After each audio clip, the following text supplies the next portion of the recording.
minha tese de mestrado, no caso, foi o trabalho sobre Arnaldo Buquerque, propriamente dito, no qual eu dei ênfase no quadrinho. A vida de Arnaldo Buquerque foi sempre atravessada pelo cinema e pelas histórias em quadrinhos, certo? E aí, em década de 70, ele foi viajar, foi para o Rio de Janeiro, qual ele fez cursos de cinema, certo? Depois lançou, no começo da década de 70, as suas primeiras histórias em quadrinhos, lá também no museu, na Faculdade de Belas Artes, ele começou a produzir junto com seus colegas também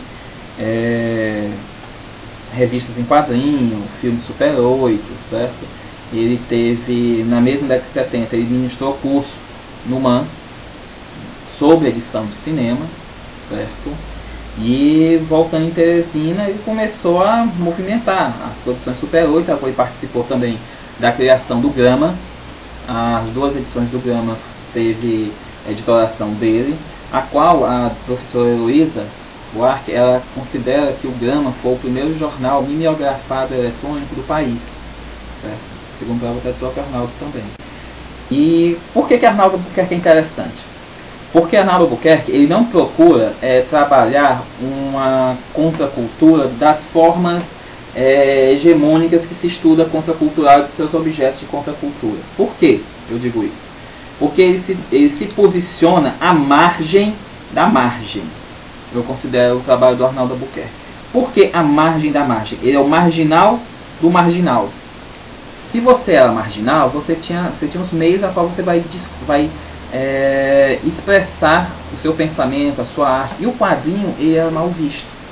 E Arnaldo Buquerque, ele usa o quadrinho como meio para divulgar a sua resistência contra a indústria cultural.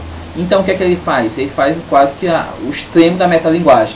Ele usa a contracultura para falar mal da contracultura. Ou melhor, ele usa a indústria cultural para falar contra a indústria cultural. A problemática dele não era somente a ditadura, claro que o trabalho dele perpassava por isso, porque é o contexto, você é filho de sua época.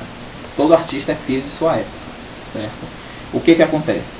O Arnaldo, ele caminhava da seguinte maneira, que o interesse dele era servir de alerta, era servir de farol.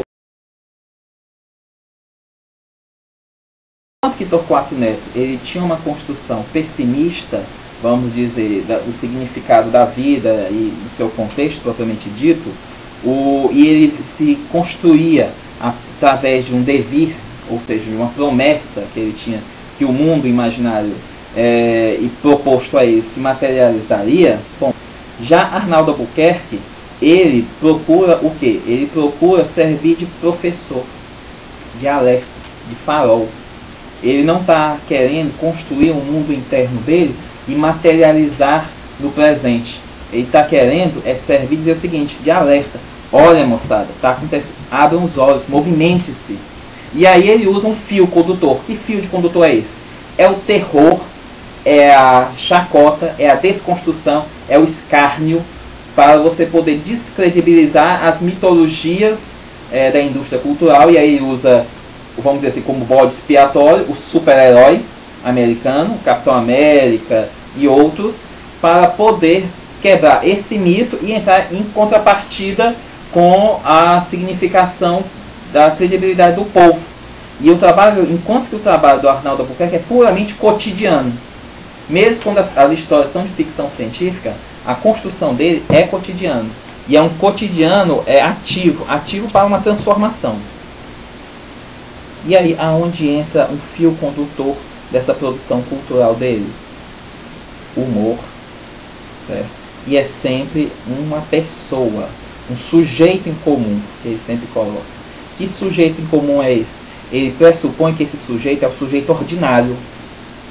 E ordinário não entenda como uma situação menor. O ordinário dele, ele diz o seguinte, que o herói dele, o herói da construção das histórias dele, do cinema, animação, do quadrinho ao filme Super 8, é a pessoa comum, é o indivíduo comum, que ele é transformador.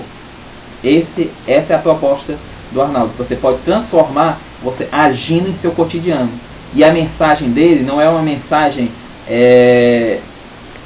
filtrada e temporalizada na década de 70. como ele usa o canal do humor, certo? Ele consegue transpor o tempo e espaço. Se você for... as obras dele são marcadas pelo poder de síntese. Síntese, para quem trabalha com audiovisual, sabe que é o mais difícil de se alcançar. Você transmitir uma mensagem com poucas palavras e mantendo uma ideia. E isso é o fio condutor de alicerce da construção de Arnaldo Albuquerque. Fazendo isso, você consegue mostrar para um garoto hoje de 17 anos, 15, 13 anos, o trabalho de Arnaldo Albuquerque, e a meninada ainda rir e entender a noção e o significado da história.